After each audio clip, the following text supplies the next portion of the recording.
Hello，歡迎收睇今集嘅 Pop B Podcast，我係 Janice。唔知大家有冇發現咧，其實生活入邊咧有好多習慣啦，其實咧都同選擇同顏色有關嘅。今日我哋請呢位嘉賓咧，同顏色都非常之有關係，因為咧佢咧成隻碟所有歌嘅歌名咧都係同顏色有關嘅喎。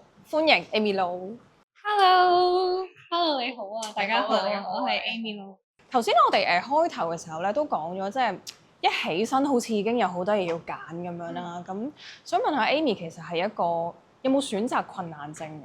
即係譬如起身嘅時候，由揀食咩早餐開始。我唔敢講我100%係好直覺型嘅，但係我大部分時間都係好相信自己嘅直覺咯。如果我揀自己嘅嘢，即係譬如我食乜我着咩咧，我就可以好快嘅。咁但係如果有其他人 involve 喺裡面嘅話，可能我就會諗多少少啊，佢中唔中意咧？佢會唔會開心咧？咁可能呢樣嘢就會變咗有少少選擇困難。咁譬如去旅行嘅時候咧，你係嗰種會諗好晒之後嗰幾日着咩衫嘅人啊，定係啊唔緊要啦，劈晒啲衫落去先啦，跟住去到啊嗰日個感覺係點就嗰套啦咁樣。我多數都係帶多少少唔同嘅顏色或者唔同嘅剪裁，跟住去到我再睇下啊嗰日嘅天氣啊，嗰日嘅心情啊，嗰日去做啲咩再襯咯，都係有啲直覺型多少少。開頭嘅時候我哋都講咗，其實佢好多歌咧都係同顏色有關㗎嘛。咁所以我其實好好奇想問下咧，譬如如果要用一個顏色去形容你今日嘅狀態咁樣，咁會唔會揀到一個顏色？俾你揀多一個顏色，兩個顏色都可以嘅。兩個顏色，哇好難啊！因為咧，我今日身上邊或者係我嘅妝容上面都有好多唔同嘅顏色，但係我諗我會揀紅色啦。紅色係啦，我會揀紅色，因為紅色係一個好熱情嘅一個顏色嚟。咁我覺得而家有 summer 啦，咁紅色就好代表到一個好活力啊、好生命嘅一個感覺。仲有一個顏色係咪？勁貪心。另外一個顏色咧就仲貪心，因為我會揀透明。透明，因為透明 Okay. 你聽落好似佢冇顏色咁啊，但係其實佢係可以係任何顏色。係啊，即係佢可以係我呢一刻好開心，可能係粉紅色、紅色、粉藍色，跟住下一秒我可能好緊張、好興奮嘅，咁就會紫色、黃色。你咁樣講咧，我突然之間喺度想問你一樣嘢啦。你會唔會第一次認識一個人嘅時候咧，你會直覺地佢係呢個顏色咁樣，即係有冇呢個感覺㗎？有時有，同埋我應該係去到某一個年齡先知，原來唔係個個都睇到呢一個感覺。係啊，即係我以為係正常都會有個圈圈包住一個人咁樣嘅，咁可能嗰個就係所謂嘅 aura，所謂嘅氣場，係啦，咁可能就會有一個睇到少少顏色。如果你係透明嘅，可能係睇唔到你。會咁都好喎，係咪？有時變成透明都幾好彩，即係都幾好玩嘅。其實已經聽得出佢對顏色好有研究啦，同埋因為我準備呢個訪問嘅時候，都即係睇咗你嗰隻碟，每一隻歌其實都係有一個色去楞住啦。咦？你睇唔係聽？唔係睇咗先去了解個故事，再聽咁樣嘅感覺啲。但係我相信應該係特登做呢個設定㗎啦，即係每一隻歌都係楞咗一個顏色。其實係有冇一個原因㗎？其實都可以講翻，就係一開始你問嘅第一條問題係我係選擇困難症型嘅人定係直覺型嘅人咯。其實啲歌都係呢一個呈現方式或者有嘅顏色，其實都係可以代表到我都幾直覺型咯，因為我係聽咗嗰首歌，即係揀咗呢首歌，然後我再翻去可能用少少時間就咁聽個 demo 聽好多次，然後真係感受我喺腦海入邊出咗一隻咩顏色。咁然後出咗嗰隻顏色，就會諗嗰隻顏色對於自己嚟講係有啲咩故事或者有啲咩元素喺裏面可以做呢一個題材。咁如果咁樣講就好啱 tag 落去下邊呢條問題。咁多隻歌有邊一隻歌或者邊一隻顏色啦最 connect with 你嘅？或者會唔會有啲係真係真人嘅經歷咁樣？如果唔介意，可以同我哋喺度分享。其實每一首歌都可以係我嚟嘅，始終顏色佢係一個狀態啊，一個情緒，即係可能一個人可以有好多唔同面向。咁所以每一首歌或者喺呢一隻碟入邊冇囊括嘅顏色，其實都可以係每個人或者係一個人獨立個體裡面存在嘅好多面向。咁會唔會咧？即係可能知道嗰日要表演，邊一隻歌啦。咁你譬如上台之前化妝或者襯衫，你會唔會我今日揀翻呢隻顏色嘅唇彩啦？咁樣即係會唔會有呢啲咁嘅情況？會㗎，因為咧有時會宣傳自己嘅作品啦，或者有時有啲表現啦，都會用翻自己嘅作品㗎嘛。咁所以咧喺構思個形象或者個妝容嘅時候咧，係可以加少少嗰個作品嘅元素。而我恰巧隻碟就係顏色，咁所以有時候宣傳或者表演嘅時候就會加配搭上面有嗰啲顏色啦，然後可能妝容上會貪心畫少少可能藍色啊、紅色啊咁，即係加少少。咁會唔會有啲顏色咧係俾到一啲信心你？即係譬如可能有時呢個舞台係我未做過嘅，我有少少唔知點，可能想俾少少信心自己嘅時候，會唔會有一種顏色係我只要搽咗呢種顏色咧，其實我個人就會突然之間好似 OK 咗啦咁樣。其實成個妝容或者成個打扮都可以做到呢件事。係。咁然後我多數會用嚟做最後一個 final step 就係唇膏喎。係啦，就可能食完嘢都飲完嘢，咁然後就final touch 就係唇膏。咁然後我就好中意同化妝師或者自己出門口之前咧，就會揀嗰日我想有一個好有血色嘅感覺。咁然後我就會揀一啲比較，好似我而家嘴呢一隻色，我係用咗呢一個448號色，佢叫 Opulence。咁呢一隻色就係我而家搽呢隻色。喺頭先我哋最後 final touch 嘅時候咧，我就覺得今日係一個summer vibe，跟住係一個開心嘅，亦都係有一個好有活力嘅感覺啦。咁所以我就用咗好似我頭先講話有一啲血色，或者加強嗰個 shine。係咯，頭先你有同我分享呢個秘訣。最主要我係中意比較自然，但係亦都可以提亮成個血色嘅顏色咯。咁有冇講起真係搽唇彩？其實有冇啲咩小秘訣同大家可以分享一下？即係等佢持久啲啊，或者你自己個人嘅小習慣，因為每個人可能都有啲唔一樣。我自己中意質地比較水潤嘅唇彩。因為我中意 glossy 嘅感覺，即係我好中意呢個人係好健康嘅，飲好多水嘅，跟住之後好充分嘅營養咁樣啦。咁然後咧我就會揀一啲比較保濕啦，個水潤感持久啲嘅，最好咧就梗係一支 lip gloss 可以做晒咯。大家聽到呢個小 tips 可以試下。冇錯啦。我喺度諗呢個訪問嘅問題嘅時候啦，其實我覺得因為你本身隻碟有好多全部關於顏色嘅歌啦，咁我喺度諗其實我覺得 Amy Lo 都幾似一個畫板咁樣，即係譬如可能一開始嘅時候其實係由模特兒開始，去到演員，去到歌手，其實都係由一個白色嘅畫板開始，每一個身份都係一個顏色咁樣疊加上去啦，咁變成一個新嘅顏色，但係其實你個本色都仲係喺嗰幅畫嘅 somewhere。我諗兩個問題嘅，第一個問題就係你覺得你嘅底色係乜嘢啦，同埋第二樣嘢就係想問喺不停疊加新色嘅情況之下，點樣維持自己個底色？我覺得我係黑色嘅，你係黑色嘅，係啊。OK，係咪為咗 tag 翻隻新歌？俾我發現咗係咪？OK 嘅，OK 嘅。係黑色。點解咧？點解？首先可能黑色係我好中意嘅顏色啦，而且我自己都好中意獨處，亦都好中意一啲好自我同自己即係同自己相處嘅時間。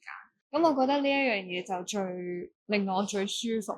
但係同時咧，喺黑色畫板上面咧，其實都可以有任何顏色喺上面，或者係唔同嘅人唔一定要係黑白色為佢哋嘅畫板顏色咯。你可以係紅橙黃綠青藍紫乜嘢都得，但係最緊要係呢一個就要花啲時間咯，要揾自己個本質，或者揾一個屬於你嘅獨特嘅個人風格。當你有花過時間去閱讀自己啦，或者去認識自己啦，咁你就會揾到最深處屬於自己好相信嘅一件事，即係例如我好相信人係應該好自在嘅，應該做一個內外如一嘅人嘅。咁呢一樣嘢，如果你揾到嘅時候咧，咁呢樣嘢就係無論喺上面加咩顏色都好，都唔會影響你本質上面嘅一個顏色。頭先你講到真係要花啲時間去揾自己啦，咁好多人都會話其中一個方式咧就係去試錯啦，即係可能錯過或者遇到嗰啲唔啱嘅嘢，你就知我唔中意呢樣嘢喎咁樣。我哋講風格啦、打扮或者化妝，其實可唔可以同大家分享下你有冇啲即係試過啲好錯嘅妝容，有覺得真唔啱我咁樣妝容？大家唔好上網揾翻嗰張相，建議大家唔好。但係有冇㗎？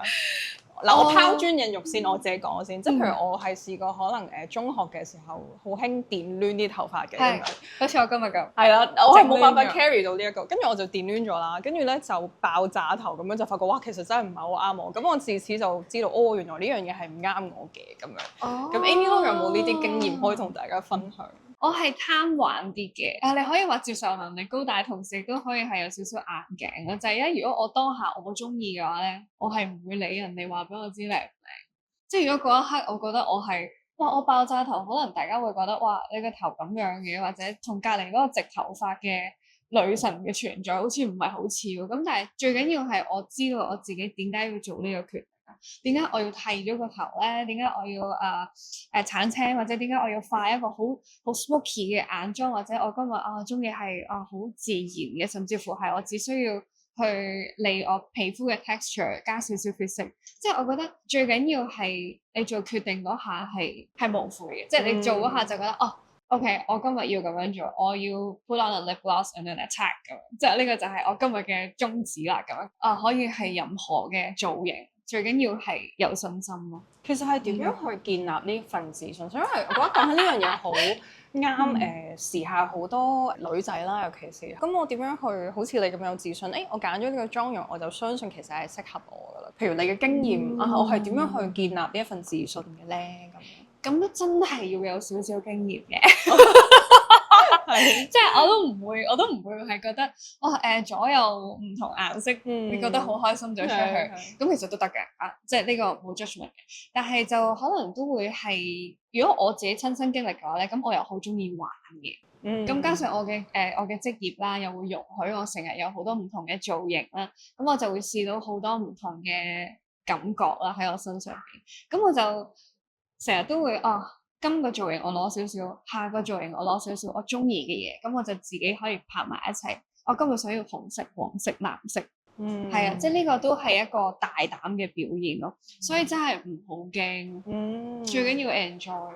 咁我聽日去電翻個頭。好啊，我覺得唔會唔好睇。但係你我要揾翻嗰張相出嚟貼，係嗰種，其實有啲信心咁樣。係啊，嗰種咯，係。哇，我好想啊，你知唔知啊？因為你都講咗好多顏色嘅嘢啦，咁而家就想咧用少少幻想力啦，即係幻想力可能喺舞台上面表演唱歌嘅時候啦，如果係一幅畫嘅話啦，其實你會覺得嗰幅畫入邊會有啲乜嘢？即係有啲咩顏色啦，或者入邊有啲乜嘢物品啦咁。我會覺得係白色嘅。係白色。係啦，因為黑色係佢將所有顏料加埋嘅話咧，其實係變成一個好接近黑色嘅顏色咯。但係其實如果將所有色光加埋嘅話咧，其實佢係白色，即係好似我哋見到啲 screen 啊，我哋見到啲燈，即係一種唔同嘅混合顏色嘅方法咯。咁我覺得喺台上邊除咗我啦，仲有 musician 啦，仲有好多台前幕後好多人一齊去做呢一個 moment 出嚟，而呢一個 moment 係幾個月嘅練習啊，或者好長時間嘅構思去做一件事出嚟，其實亦都係試錯嘅一種，就係大家去揾一個最合適同埋最完美嘅 performance 出嚟咯。咁我覺得嗰個係唔係淨係我一個嘅光芒加埋，而係呢一度有屬於 musician 嘅光芒，呢一度有其他music director，即係好多人嘅光芒加埋一齊。只係恰巧我係企喺中間去反射呢一啲光芒出去咯，係咁，所以我覺得我呢而家要踢花反射係好緊要，即係嗰個 glossy 啊、水潤，無論喺台上台下，我都好希望保持同維持到同做到嘅一樣嘢。OK，哇！呢個答案令到我都好深思好多嘢。因為我覺得好多時候我哋睇顏色，可能就係睇係呢個色就係呢個色噶啦。但其實可能好似你頭先咁講啦，即係一隻顏色入邊其實再細分嘅話，亦都有好多顏色喺入邊咁樣，可以包含好多種演變都得喎。睇你點樣疊加好多唔同嘅顏色。咁講起即係創作靈感啦，我想問下其實你會唔會都有啲瓶頸位嘅啫？呢排我唔想創作或者冇乜靈感啊咁樣。有兩樣啦，即係可能我狀態唔係幾好嘅時候，我諗正常人都會嘅。只不過可能狀態唔係幾好嘅時候，大家都要繼續工作啦，有自己嘅生活啦，要繼續去生活啦。我諗我有兩個做法嘅。如果我可以放假嘅話咧，我就會清空啦。係啦，我就會做一啲叉電嘅嘢啦，即係例如可能睇下書、寫下嘢或者畫下畫咁。但係如果我真係要工作嘅話咧，咁呢個就冇辦法嘅，即係一定要揾一個最好嘅方法，令到自己揸翻住嗰個狀態咯。因為有時真係會好攰，或者身體會有啲唔舒服，呢一個係無可避免嘅，我覺得。咁但係咧可以選擇嘅咧就係喺準備嘅時候咯，即係例如我起身嘅時候，可能已經 slowly 開下聲啊，揾自己想着嘅衫，然後幫自己打扮。有一句就係 fake it till you make it 啊嘛，係啦，即係你冇啊，我真係好攰，但係冇係我哋嘅責任去過好每一日，去做好我哋嘅工作。咁所以就要花時間 get ready，prepare 自己嘅狀態。頭先你呢一個分享帶出咗一個好嘅重點，就係其實無論外邊嘅環境係點啦，其實每一個當下我哋都有一個選擇去用咩心態去面對嗰件事啦。咁我最近喺有個綜藝節目聽咗一句說話，我感受好深，即係佢就話其實人生就係一個 B 去到 D 嘅過程咯，即係 birth 去到 death，中間就有好多 C 就係 choices 啦。咁佢就覺得即係人生其實係由好多唔同嘅 choices 而組成咯。我想問下，其實對於 Amy Lo 嚟講，其實你認唔認同呢樣嘢㗎？我好認同，係嘅，你覺得？係啊。雖然有兩個講法，就係嚟到呢個世界係咪你嘅選擇？呢個有另外一個唔同嘅講法。但係我覺得，如果我哋當下坐得喺呢度，企得喺呢度去做一件事嘅話，係你嘅選擇。究竟你喺呢件事入邊睇到啲咩？你係玩緊呢件事啊，定係你係做緊呢件事啊？定係你快啲完成佢就算？咁如果咁啱，即係有朋友睇到呢個 video 啦，佢面臨可能人生一啲選擇啦咁樣，而佢其實唔係好知邊一樣嘢比較啱自己，咁你會俾啲乜嘢建議，或者你之前有試過嘅經驗可以同大家分享一下？呢個係一個好好嘅問題。因為有好多時候咧，可能你講 B to D 呢樣嘢，其實冇人追求 D 噶嘛，但係 D 係會發生嘅。咁但係我哋點樣去做所有中間嘅選擇，令到 D 係一件值得嘅事？即係喺呢一個過程入邊，我哋點樣可以值得？我覺得首先就係一定要知道自己中意啲乜嘢。好知道自己頭先你所講嘅呢個畫板係什麼顏色，你想畫一個點樣嘅 picture 出嚟咧？一幅屬於你自己嘅畫，你想點樣畫啦？你嘅人生啦，我嘅經驗其實你頭先已經講咗，就係試咯。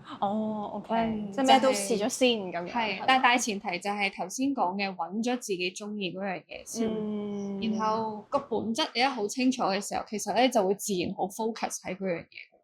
有人亦會覺得做模特兒最啱我，有人會覺得做演員最啱我，有人會覺得做歌手最啱我。其實最緊要係我自己點樣睇。好好呢個分享，去到最後啦，差唔多。咁我都要幫Amy Lo 嘅粉絲咧八卦一下噶嘛，即係嚟緊新嘅作品咧，會唔會都同顏色有關定係點樣？可唔可以透露少少俾我哋聽下？係顏色呢個系列咧，就已經完成咗㗎。